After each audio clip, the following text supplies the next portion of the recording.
Welcome back to another episode of weekly update. ಈ ವಾರನು ಕೂಡ ತುಂಬಾ ದೊಡ್ಡ ಮೂವಿ ಅಪ್ಡೇಟ್ ಜೊತೆ ಬರ್ತಾ ಇದೀನಿ. ಶುರು ಮಾಡೋಣ. ಆಗಿದ್ರೆ ಲೆಟ್ಸ್ ಗೋ. ಇನ್ನು ಮೊದಲನೇದಾಗಿ ಕಿರಿಕ್ ಪಾರ್ಟಿ ಸಿನಿಮಾ ರಿಲೀಸ್ ಆಗಿ ಡಿಸೆಂಬರ್ 30ನೇ ತಾರೀಕಿಗೆ ಕರೆಕ್ಟ್ ಆಗಿ 9 ವರ್ಷ ಆಯ್ತು. ಸೆಲೆಬ್ರೇಷನ್ ಮಾಡ್ತಾವ್ರೆ ದೊಡ್ಡದಾಗೇನೆ ಮಂಡಣ್ಣ ಅವ್ರನ್ನ ಬಿಟ್ಟು. ಇದೇ ಗ್ಯಾಪ್ ಅಲ್ಲಿ ಇನ್ನೊಂದು ದೊಡ್ಡ ರೂಮರ್ ಕೂಡ ಓಡಾಡ್ತಾ ಇದೆ. ಕಿರಿಕ್ ಪಾರ್ಟಿ 2 ಆಗಬಹುದು ಅಂತ ಸ್ಪ್ರೆಡ್ ಮಾಡ್ತಾ ಇದಾರೆ ಫ್ಯಾನ್ಸ್ ಗಳೆಲ್ಲ. ಆಕ್ಚುಲಿ ಇದು ಪಾಸಿಬಲ್ ಇಲ್ಲ. ಫ್ಯಾನ್ಸ್ ಗಳೆಲ್ಲ ಸೇರ್ಕೊಂಡು ಈ ರೀತಿ ದೊಡ್ಡದಾಗಿ ರೂಮರ್ ಹಬ್ಬಿಸ್ತಾವ್ರೆ. ಬಟ್ ಕಿರಿಕ್ ಪಾರ್ಟಿ 2 ಆಗುವಂತ ಸಾಧ್ಯತೆಗಳು ಇಲ್ವೇ ಇಲ್ಲ. ಇನ್ನ ಈ ವಾರದ ಬಿಗ್ಗೆಸ್ಟ್ ಕಾಂಟ್ರವರ್ಸಿ ಅದು ಕೂಡ ನನ್ ಜೊತೆಗೆ 3 ಮಂತ್ ಬ್ಯಾಕ್ ಒಂದು ಸಿನಿಮಾ ರಿಲೀಸ್ ಆಗಿತ್ತು ಕನ್ನಡದಲ್ಲಿ, ಕೋಣ ಅಂತ.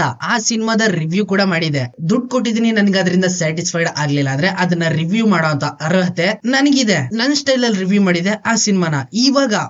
ಇವಾಗ ಮೊನ್ನೆ ಅಷ್ಟೇ ಆ ವಿಡಿಯೋನ ಕಾಪಿರೈಟ್ ಹಾಕಿ ಟೇಕ್ ಡೌನ್ ಮಾಡಿದ್ದಾರೆ. ಅಂಡ್ ಇದಕ್ಕೆ ಕಾರಣ ರೀಸೆಂಟ್ ಆಗಿ ಕೋಣ ಟೀಮ್ ಅವರೆಲ್ಲ ಸೇರ್ಕೊಂಡು ಒಬ್ಬನ್ನ ಪೈರೇಸಿ ಮಾಡೋನ್ನ ಹಿಡಿದು ಅರೆಸ್ಟ್ ಮಾಡಿ ಒಳಗಡೆ ಹಾಕ್ಸವ್ರೆ. ಇದ್ರಲ್ಲಿ ಮೇನ್ ಉಸ್ತುವಾರಿ ಜಗ್ಗಣ್ಣ ಅವ್ರದ್ದು. ನನ್ಗೊಂದ್ ಮ್ಯಾಟ್ರ್ ಅರ್ಥ ಆಗ್ತಾ ಇಲ್ಲ. ಇವರೆಲ್ಲ ರಾಜಕೀಯದಲ್ಲಿ ಇದಾರಲ್ವಾ? ಹೌದು, ರಾಜಕೀಯದಲ್ಲಿ ಇದಾರೆ, ಪಾಲಿಟಿಕ್ಸ್ ಗೊತ್ತು ಇವ್ರಿಗೆ. ಆದ್ರೂ ಕೂಡ ಇವ್ರ ಕೈಲಿ ಯಾಕೆ ಅಪ್ಲಿಕೇಶನ್ ವೆಬ್ಸೈಟ್ ಗಳನ್ನ ಬ್ಯಾನ್ ಮಾಡೋದಕ್ಕಾಗ್ತಾ ಇಲ್ಲ?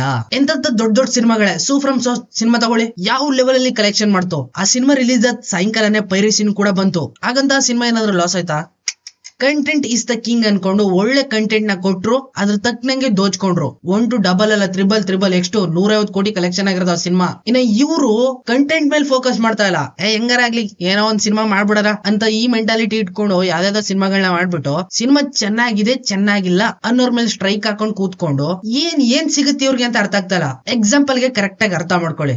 ಧೂಮಪಾನ ಆರೋಗ್ಯಕ್ಕೆ ಹಾನಿಕರ. ಹಂಗಂತ ಗೌರ್ಮೆಂಟ್ ಕಡೆಯಿಂದ ಗಾಂಜಾ ಬೆಳೆಯನ್ನ ನಿಲ್ಸಿದಾರ? ಇಲ್ಲ, ನೀವೇ ಪರ್ಮಿಷನ್ ಕೊಟ್ಟು ಬೆಳೆಸ್ತಿದಾರ ತಾನೆ. ಜೊತೆಗೆ ನೀವೇ ಪರ್ಮಿಷನ್ ಕೊಡ್ತಾ ಇದ್ರೆ ಮಾರಾಟ ಮಾಡೋದಕ್ಕೆ. ಯಾಕೆ? ಅದರಿಂದ ಒಳ್ಳೆ ರೆವೆನ್ಯೂ ಬರ್ತಾ ಇದೆ ನಿಮ್ ಗವರ್ಮೆಂಟ್ ಗೆ, ಅದಕ್ಕೋಸ್ಕರ. ಅದ್ ಏನಾದ್ರೂ ಆಗಿರ್ಲಿ, ನಿಮ್ಗೆ ಯಾಕೆ? ಅದೇ ರೀತಿ ಇದು ಕೂಡ ಪೈರಸಿ. ಅದರಿಂದ ಒಳ್ಳೆ ರೆವೆನ್ಯೂ ಜನರೇಟ್ ಆಗ್ತಾ ಇದೆ. ಅದರಿಂದ ನಿಮ್ಗೆ ಸರ್ರೆ ಕಮಿಷನ್ ಕೂಡ ಬರ್ತಾ ಇದೆ. ನಿಮ್ ಕೈಲಿ ಏನ್ ಮಾಡಿದ್ರು ಕೂಡ ಈ ಪೈರಸಿನ ತಡೆಗಟ್ಟಕ್ ಆಗಲ್ಲ. ನಿಮ್ ಗವರ್ಮೆಂಟ್ ಇದಕ್ಕೆ ಕಾರಣ. ಪರ್ಮಿಷನ್ ಕೊಟ್ಟಿರೋದು ನೀವೇ, ಎಲ್ಲ ಮಾಡಿಸ್ತಾರದು ನೀವೇ, ದುಡ್ಡು ಹೊಡಿತಾರದು ನೀವೇ, ಎಲ್ಲ ನೀವೇ. ಆದ್ರೂ ಮೇಲ್ನೋಟಕ್ಕೆ ಪೈರಸಿ ಮಾಡೋನ್ನ ಇಡ್ಕೊಟ್ಬಿಟ್ಟೆ. ಯಾಕೆ? ಇದನ್ನೆಲ್ಲ ಕಂಟ್ರೋಲ್ ಮಾಡಕ್ಕೆ ನಿಮ್ ಕೈಲಿ ಆಗಲ್ವಾ? ಯಾಕಂದ್ರೆ ಮಾಡ್ತಾ ಇರೋದೇ ನೀವಲ್ವಾ, ಏನು ಮಾಡಕ್ ಆಗಲ್ಲ. ಸೊ ಒಂದ್ ಮಾತಲ್ಲಿ ಹೇಳ್ಬೇಕು ಅಂದ್ರೆ ಇಷ್ಟೇನೆ. ಡೇ ಬೈ ಡೇ ನನಗೆ ಕನ್ನಡ ಸಿನಿಮಾ ಮೇಲೆ ಇಂಟ್ರೆಸ್ಟ್ ದಿನೇ ಕಡಿಮೆ ಆಗ್ತಾ ಇದೆ. ಅದು ಕೂಡ ಈ ರೀತಿ ನಿಮ್ಮ ವರ್ತನೆಗಳಿಂದ. ಒಂದು ಸಿನಿಮಾಗೆ ನೀವು ದುಡ್ಡು ಹಾಕಿರ್ತೀರಾ, ಅದೇ ರೀತಿ ನಾವು ದುಡ್ಡು ಹಾಕಿರ್ತೀವಿ ಒಂದು ಒಳ್ಳೆ ಎಂಟರ್ಟೈನ್ಮೆಂಟ್ ಗೋಸ್ಕರ. ಅದು ಇಬ್ರಿಗೂ ಸ್ಯಾಟಿಸ್ಫೈಡ್ ಆಗ್ಲಿಲ್ಲ ಅಂದ್ರೆ ನಿಮ್ ಕಡೆಯಿಂದ ಆ ರೀತಿ ರಿಯಾಕ್ಟ್ ಮಾಡಿದ್ರೆ ನಮ್ ಕಡೆಯಿಂದ ಈ ರೀತಿ ರಿಯಾಕ್ಟ್ ಮಾಡ್ತೀವಿ. ಸಿನಿಮಾನ ನೋಡೋದೇ ಬೇಡ, ಇವ್ರ ಸಿನಿಮಾ ನೋಡೋದೇ ಬೇಡ. ಅದು ಹೆಂಗಾದ್ರೂ ಇರ್ಲಿ, ಕುಟ್ ಹೋಗಿರ್ಲಿ, ಏನಾದ್ರೂ ಹಾಳಾಗೋಗಿರ್ಲಿ, ಇವ್ರ ಸಿನಿಮಾ ನೋಡೋದೇ ಬೇಡ ಅಂತ ಅನ್ಸ್ಬಿಡ್ತದೆ. ಇದೇ ರೀತಿ ಕಂಟಿನ್ಯೂ ಆಗ್ತಾ ಹೋದ್ರೆ ಡೇ ಬೈ ಡೇ ನನ್ ಕನ್ನಡ ಸಿನಿಮಾಗಳು ನೋಡೋದೇ ಬೇಡ ಅಂತ ಅನ್ಕೊಂಡ್ಬಿಡ್ತೀನಿ. ಇವತ್ತು ನಾನು, ನಾಳೆ ಇನ್ನೊಬ್ಬ, ಅದ್ರ ನಾಳೆ ಇನ್ನೊಬ್ಬ ಅನ್ಕೊಂಡು ಕನ್ನಡ ಸಿನಿಮಾಗಳು ಈಗ ಆಲ್ರೆಡಿ ನಿಮ್ಗೆ ಗೊತ್ತು, ಯಾರು ಕೂಡ ಥಿಯೇಟರ್ಗೆ ಹೋಗಿ ನೋಡ್ತಾ ಇಲ್ಲ. ನಿಮ್ ಈ ರೀತಿ ವರ್ತನೆಗಳಿಂದ ದಯವಿಟ್ಟು ಬರ 5 ಜನನು ಕೂಡ ಕಳ್ಕೊಳಕ್ ಹೋಗ್ಬಿಡಿ. ದಯವಿಟ್ಟು ಅಪ್ಡೇಟ್ ಆಗಿ ಕಂಟೆಂಟ್ ಮೇಲೆ ಫೋಕಸ್ ಮಾಡಿ, ಒಳ್ಳೆ ಕಂಟೆಂಟ್ ನ ಕೊಡಿ. ಫ್ಯಾನ್ಸ್ ಗಳು ಆಟೋಮೆಟಿಕ್ ಬಂದು ನಿಮ್ ಸಿನಿಮಾನ ಗೆಲ್ಸ್ಬಿಟ್ಟು ಒಳ್ಳೆ ದುಡ್ಡು ಮಾಡ್ಕೊಟ್ಬಿಟ್ಟೈತಾರೆ. ಅದನ್ನ ಬಿಟ್ಬಿಟ್ಟು ಯಾವ್ದಾವ್ದೋ ಸಿನಿಮಾಗಳನ್ನ ಮಾಡ್ಬಿಟ್ಟು ನಮ್ ಸಿನಿಮಾ ಹಂಗಿತ್ತು ಹಿಂಗಿತ್ತು, ರಿವ್ಯೂ ಹಂಗ್ ಮಾಡ್ಬಿಟ್ರು, ನಾವು ಟೇಕ್ ಡೌನ್ ಮಾಡ್ಸಿದ್ವಿ. ಏನ್ ಸರ್ ಇವೆಲ್ಲ? ಎಷ್ಟ್ ಹೇಳಿದ್ರು ನೀವು ಬದ್ಲಾಗಲ್ಲ ಅಂತ ಗೊತ್ತು, ಆದ್ರೂ ನಾವೇ ಬದ್ಲಾಗ್ಬಿಡೋಣ. ನಿಮ್ ಸಿನಿಮಾ ನೋಡೋದೇ ಬೇಡ, ಆರಾಮಾಗಿದ್ ಬಿಡೋಣ. ಬೇರೆ ಸಿನಿಮಾಗಳು, ಬೇರೆ ಇಂಡಸ್ಟ್ರಿಯಲ್ಲಿ ಒಳ್ಳೊಳ್ಳೆ ಕಂಟೆಂಟ್ ಮೇಲೆ ಫೋಕಸ್ ಮಾಡ್ತಾರೆ. ಮಲಯಾಳಂ ಇಂಡಸ್ಟ್ರಿ ನೋಡಿ, ಕಂಟೆಂಟ್ ಮೇಲೆ ಫೋಕಸ್ ಮಾಡ್ತಾವ್ರೆ. ಯಾಕೆ ನಮ್ ಕೈಲಿ ಮಾಡಕ್ ಆಗಲ್ವಾ? ಏನ್ ಕಾಟಾಚಾರಕ್ ಮಾಡ್ಕೊಂಡ್ ಕೂತ್ಕೋತೀನಿ, ಬರಷ್ಟ್ ಬರ್ಲಿ, ಕೆರ್ಕೊಂಡ್ಬಿಡೋಣ. ಈ ಮೆಂಟಾಲಿಟಿಯಿಂದ ಹೊರಗಡೆ ಬನ್ನಿ, ಒಳ್ಳೆ ಸಿನಿಮಾಗಳನ್ನ ಕೊಡಿ. ಎಷ್ಟ್ ಹೇಳಿದ್ರು ಅಷ್ಟೇ, ನೀವು ಬದ್ಲಾಗಲ್ಲ, ನಾವೇ ಬದ್ಲಾಗ್ಬಿಡ್ತೀವಿ. ನಿಮ್ ಸಿನಿಮಾ ನೋಡೋದೇ ಬೇಡ ನಾವು.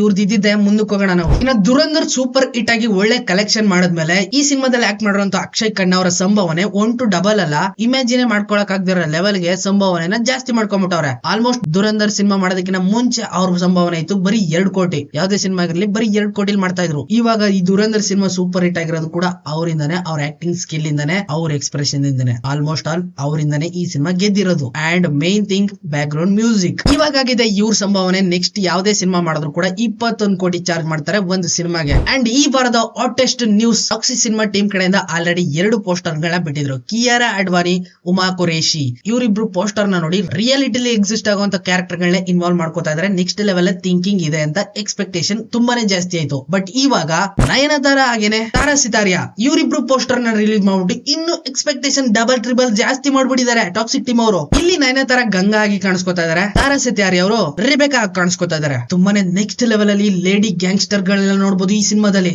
ಅದು ಕೂಡ ನಯನತಾರ ಅವರು ಹಿಡಿದಿರೋ ಗನ್, ಆ ಸ್ಟೈಲು, ಆ ಡ್ರೆಸ್, ಆ ಮುಖದಲ್ಲಿರೋ ಇರುವಂತಹ ಕೋಪ ನೆಕ್ಸ್ಟ್ ಲೆವೆಲ್ ಅಲ್ಲಿ ಕಾಣಿಸ್ತಾ ಇದೆ. ಅಂಡ್ ಒನ್ ಮೋರ್ ಥಿಂಗ್, ಅವಾಗ್ಲೇ ಒಂದು ವಿಡಿಯೋ ಲೀಕ್ ಕೂಡ ಆಗಿತ್ತು, ಅದನ್ನ ಇಲ್ಲಿ ಪ್ಲೇ ಮಾಡೋದಕ್ಕಾಗಲ್ಲ, ಕೇಮಿಯನ್ಗೂ ನಮಗೂ ಆಗ್ಬರಲ್ಲ, ಗೊತ್ತಿರಬಹುದು ನಿಮ್ಗೆ ವಿಷಯ. ಸೊ ಆ ವಿಡಿಯೋ ಒಳಗಡೆ ನಯನತಾರ ಹಾಗೇನೆ ರಾಕಿಂಗ್ ಸ್ಟಾರ್ ಏಜ್ ಇಬ್ರು ವಾಕ್ ಮಾಡ್ಕೊಂಡ್ ಬಂದು ಒಬ್ಬ ಡಾನ್ ನ ಮೀಟ್ ಮಾಡ್ತಾರೆ, ಅದು ಕೂಡ ವೈಟ್ ಡ್ರೆಸ್ ಅಲ್ಲಿ ಇರುವಂತ ರಾಕಿ ಬಾಯ್. ಅದೇ ಸೀನ್ ನ ಗ್ಲಿಮ್ಸ್ ಒಳಗಡೆ ಕೂಡ ನೋಡಿದ್ರ. ಜೊತೆಗೆ ಇನ್ನೂ ಒಂದು ಇನ್ಫಾರ್ಮೇಶನ್ ಸಿಕ್ಕಿತ್ತು, ಈ ಸಿನಿಮಾದಲ್ಲಿ ರಾಕಿಂಗ್ ಸ್ಟಾರ್ ಯಶ್ ಅವರ ಅಕ್ಕನಾಗಿ ನಯನತಾರ ಅವರು ಆಕ್ಟ್ ಮಾಡ್ತಾ ಇದಾರೆ ಅಂತ ಇನ್ಫಾರ್ಮೇಶನ್ ಅವಾಗ್ಲೇ ಬಂದ್ಬಿಟ್ಟಿತ್ತು. ಅಂಡ್ ಲೀಕ್ ಆಗಿರೋ ವಿಡಿಯೋ ನೋಡ್ತಾ ಇದ್ರೆ ಸಮಥಿಂಗ್ ಅದೇ ರೀತಿ ಕಾಣಿಸ್ತಾ ಇದೆ. ಅಂಡ್ ಮೋರ್ ಓವರ್ ಈ ಸಿನಿಮಾದಲ್ಲಿ ಲೇಡಿ ಮೇಲೆ ತುಂಬಾನೇ ಫೋಕಸ್ ಮಾಡಿರೋದು ತುಂಬಾನೇ ಜಾಸ್ತಿ ಕಾಣಿಸ್ತಾ ಇದೆ. ಈ ರೀತಿ ದೊಡ್ಡ ದೊಡ್ಡ ಕ್ಯಾರೆಕ್ಟರ್ ಗಳನ್ನೆಲ್ಲ ನೋಡ್ತಾ ಇದ್ರೆ ಸೈಕ್ ಆಗ್ಬಿಡ್ಬೇಕಾಯ್ತದೆ. ಅಂಡ್ ರೂಮರ್ ಇದೆ ಈ ಸಿನಿಮಾದಲ್ಲಿ ರುಕ್ಮಿಣಿ ವಸಂತ್ ಅವರು ಕೂಡ ಆಕ್ಟ್ ಮಾಡಿದ್ದಾರೆ ಅಂತ. ಅಫಿಷಿಯಲ್ ಆಗಿ ಇನ್ನೂ ಕನ್ಫರ್ಮ್ ಆಗಿಲ್ಲ, ಇನ್ನೊಂದ್ 2-3 ವಾರದಲ್ಲಿ ಅವ್ರದ್ದು ಏನಾದ್ರು ಪೋಸ್ಟರ್ ಬಂದ್ಬಿಟ್ರೆ ಆವಾಗ ಕನ್ಫರ್ಮ್ ಮಾಡ್ಕೊಬಹುದು, ಓ ದೊಡ್ಡದಾಗಿ ಲೇಡಿ ವಾರ್ ಗಳೇ ನೋಡ್ಬೋದು ಈ ಸಿನಿಮಾದಲ್ಲಿ ಅಂತ. ಇನ್ನು ಹೊಸ ವರ್ಷದ ಸ್ಪೆಷಲ್ ಆಗಿ ಸ್ಪಿರಿಟ್ ಟೀಮ್ ಕಡೆಯಿಂದ ತೃಪ್ತಿ ದಿಮ್ರಿ ಹಾಗೇನೆ ಪ್ರಭಾಸ್ ಇವರಿಬ್ರು ರೊಮ್ಯಾಂಟಿಕ್ ಆಗಿರುವಂತ ಒಂದು ರಾ ಅಂಡ್ ರಸ್ಟಿಕ್ ಆಗಿರುವಂತ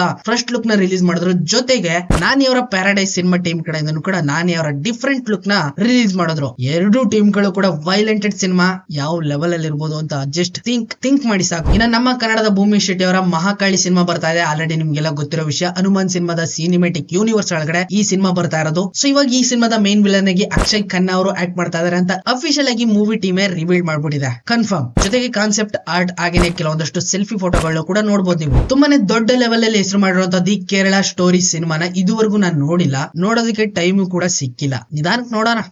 ಇನ್ನು ಈ ಸಿನಿಮಾದ ಚಾಪ್ಟರ್ 2 ಕೂಡ ರೆಡಿ ಆಗ್ತಾ ಇದೆ. ಇನ್ನು ನೆಕ್ಸ್ಟ್ ಮಂತ್ ಫೆಬ್ರವರಿ 27ಕ್ಕೆ ಈ cinema entire world wide release ಆಗುತ್ತೆ. ಆಲ್ರೆಡಿ ಶೂಟಿಂಗ್ ಎಲ್ಲ ಕಂಪ್ಲೀಟ್ ಆಗಿದೆ ಅಂತಾನು ಕೂಡ ಇನ್ಫಾರ್ಮೇಶನ್ ಸಿಗ್ತಾ ಇದೆ. ನೋಡೋಣ ಆಗಿದ್ರೆ ಮೊದಲನೇ ಪಾರ್ಟ್ ಯಾವ ರೀತಿ ಇದೆ ಅಂತ. ಪ್ರಶಾಂತ್ ನೀಲ್ ಅವರ ಸಲಾರ್ ಸಿನಿಮಾದಲ್ಲಿ ಮಾಳವಿಕಾ ಮೋಹನ್ ಅವರು ಸೆಲೆಕ್ಟ್ ಆಗಿದ್ರಂತೆ. ಇವಾಗ ಈ ಸ್ಟೇಟ್ಮೆಂಟ್ ತುಂಬಾನೇ ವೈರಲ್ ಆಗ್ತಾ ಇದೆ. ಶ್ರುತಿ ಹಾಸನ್ಗೂ ಮುಂಚೆ ಮೊದಲು ಮಾಳವಿಕಾ ಮೋಹನ್ ಅವ್ರನ್ನ ಸೆಲೆಕ್ಟ್ ಮಾಡಿ ಕೆಲವೊಂದಷ್ಟು ಫೋಟೋ ಶೂಟ್ ಗಳನ್ನು ಕೂಡ ಮಾಡಿಸಿದ್ರಂತೆ ಪ್ರಶಾಂತ್ ನೀಲ್ ಅವರು. ಯಾಕೆ ಅವರು ಸೆಟ್ ಆಗಲ್ಲ ಅನ್ಬಿಟ್ಟು ಶ್ರುತಿ ಹಾಸನ್ ನ ಅಲ್ಲಿಗೆ ರೀಪ್ಲೇಸ್ ಮಾಡ್ಕೊಂಡ್ರು ಅಂತ ಇವಾಗ ಸ್ಟೇಟ್ಮೆಂಟ್ ಗಳು ತುಂಬಾನೇ ವೈರಲ್ ಆಗ್ತಾ ಇದೆ. ಅದು ಕೂಡ ಮಾಳವಿಕಾ ಅವರ ಮಾತಿಂದಾನೆ. ತಮಿಳಲ್ಲಿ ಒಂದು ದೊಡ್ಡ ಹಾರರ್ ಸಿನಿಮ್ಯಾಟಿಕ್ ಯೂನಿವರ್ಸ್ ದೊಡ್ಡ ಲೆವೆಲ್ ಅಲ್ಲಿ ಸೌಂಡ್ ಆಗಿತ್ತು, ಡಿ ಮೌಂಟಿ ಕಾಲೋನಿ ಅಂತ. ಪಾರ್ಟ್ 1 ಪಾರ್ಟ್ 2 ಎರಡೂ ಕೂಡ ನೋಡಿದ್ವಿ. ಈಗ ಪಾರ್ಟ್ 3 ಬರೋದಕ್ಕೆ ರೆಡಿ ಆಗಿದೆ. ಆಗಸ್ಟ್ ತಿಂಗಳಲ್ಲಿ ರಿಲೀಸ್ ಆಗ್ಬಹುದು, ಸಮ್ಮರ್ ಅಂತ ಅನೌನ್ಸ್ಮೆಂಟ್ ಮಾಡವ್ರೆ. ಇವಾಗ ಹೊಸದಾಗಿ ಅಫಿಷಿಯಲ್ ಫಸ್ಟ್ ಲುಕ್ ಗಳನ್ನು ಕೂಡ ಬಿಡ್ತಾ ಹೋಗ್ತಾ ಇದಾರೆ. ಪಾರ್ಟ್ 2 ಒಳಗಡೆ ಕೊನೆ ಕ್ಲೈಮ್ಯಾಕ್ಸ್ ಮಾತ್ರ ಚಿಂದಿಯಾಗಿತ್ತು. ಇವಾಗ ಈ ಪಾರ್ಟ್ 3 ನೋಡೋದಕ್ಕೆ ತುಂಬಾನೇ ಎಕ್ಸೈಟ್ ಆಗಿದ್ದೀನಿ ನಾನು. ಇನ್ನು ಎ ಪಿ ಅರ್ಜುನ್ ಅವರು ಪ್ರೆಸೆಂಟ್ ಮಾಡ್ತಾರಂತ ಲಕ್ಷ್ಮೀ ಪುತ್ರ ಈ ಸಿನಿಮಾ ಟೀಮ್ ಕಡೆಯಿಂದ ಈಗ ಒಂದು ಸ್ಟೇಟ್ಮೆಂಟ್ ಹೊರಗಡೆ ಬಂದ್ಬಿಟ್ಟಿದೆ. ಚಿಕ್ಕಣ್ಣ ಹೀರೋ ಆಗಿ ಆಕ್ಟ್ ಮಾಡ್ತಾ ಇದಾರಲ್ಲ ಈ ಸಿನಿಮಾದಲ್ಲಿ. ಮೊದಲಿಗೆ 3 ಹೀರೋಯಿನ್ ಟ್ರಯಲ್ ನೋಡಿದ್ರಂತೆ. 3 ಜನ ಹೀರೋಯಿನ್ ಗಳು ಚಿಕ್ಕಣ್ಣ ಹೀರೋ ಆಗಿ ಆಕ್ಟ್ ಮಾಡ್ತಾ ಇದಾರೆ ಅಂತ ಗೊತ್ತಾಗಿ ಆ ಸಿನಿಮಾನ ನಾವು ಮಾಡಲ್ಲ ಅಂತ ರಿಜೆಕ್ಟ್ ಮಾಡಿದ್ರಂತೆ 3 ಜನ ಹೀರೋಯಿನ್ ಗಳು. ಇವಾಗ ಫೈನಲ್ ಆಗಿದ್ದಾರೆ 4ನೇ ಹೀರೋಯಿನ್ ವಂದಿತಾ ಅವರು ಈ ಸಿನಿಮಾದಲ್ಲಿ ಹೀರೋಯಿನ್ ಆಗಿ ಚಿಕ್ಕಣ್ಣ ಅವ್ರ ಜೊತೆಗೆ ರೊಮ್ಯಾನ್ಸ್ ಮಾಡೋದಕ್ಕೆ ರೆಡಿ ಆಗಿದ್ದಾರೆ. ಈಗ ಅಂತದ್ ಏನಿದೆ ಚಿಕ್ಕಣ್ಣನ ಹತ್ರ ರಿಜೆಕ್ಟ್ ಮಾಡೋ ಅಂತದ್ದು ಸಮಥಿಂಗ್. ಇನ್ನ ಪ್ರಭಾಸ್ ಅವರ ರಾಜಾ ಸಾಬ್ ಸಿನಿಮಾನ ಎಂಟೈರ್ ಕರ್ನಾಟಕ ಒಂಬಾಳೆ ಬ್ಯಾನರ್ಸ್ ಅವರು ರಿಲೀಸ್ ಮಾಡ್ತಾವ್ರೆ. ಕನ್ನಡ ವರ್ಷನ್ ಅಲ್ಲಿ ಒಂಬಾಳೆ ಬ್ಯಾನರ್ಸ್ ಅವರು ರಿಲೀಸ್ ಮಾಡ್ತಾವ್ರೆ. ಸಲಾರ್ 2 ಬೇರೆ ಬರ್ಬೇಕಲ್ವಾ, ಅದಕ್ಕೋಸ್ಕರ ಏನಾದ್ರು ಇವರು ನಾವು ಸಪೋರ್ಟ್ ಮಾಡ್ತೀವಿ ಅನ್ಕೊಂಡು ಏನಾದ್ರು ರಿಲೀಸ್ ಮಾಡಿಸ್ತಿರ್ಬೋದೇನೋ. ಸೊ ಇದಾಗಿತ್ತು ಈ ವಾರದ ವೀಕ್ಲಿ ಅಪ್ಡೇಟ್. ಐ ಹೋಪ್ ನಿಮ್ಗೆ ವಿಡಿಯೋ ಇಷ್ಟ ಆಗಿದೆ ಅನ್ಕೊಂಡಿದ್ದೀನಿ. ಸಿಗ್ತೀನಿ ಮುಂದಿನ ವಿಡಿಯೋದಲ್ಲಿ, ಅಲ್ಲಿವರೆಗೂ ಕಾಯ್ತಾ ಇರಿ. ಕೀಪ್ ವಾಚಿಂಗ್, ಬೈ ಬಾಯ್.